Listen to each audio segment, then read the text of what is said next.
koja je razlika između života ovdje kod nas, u Hercegovini, u Čapljini i svih ovih velikih mjesta u kojima si posljednjih godina? Pa velika je razlika. Ja im uvijek tamo kažem, ljudi, vi ne znate kako se živi.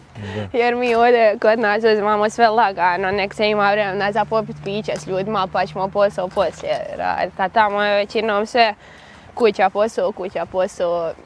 To meni najviše od svega fali, pošto oni nisu baš toliko društveni koliko smo mi, nisu baš otvoreni koliko smo mi.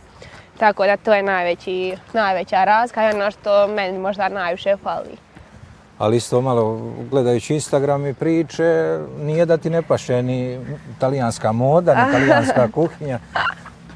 Pa tako je, ali tu je sve lijepo probat na određeni period. Ja uvijek kažem lijepo je ti svugdje na tjedan, dva, ali kući je kući. Svugdje pođi, kući dođi. Tako je.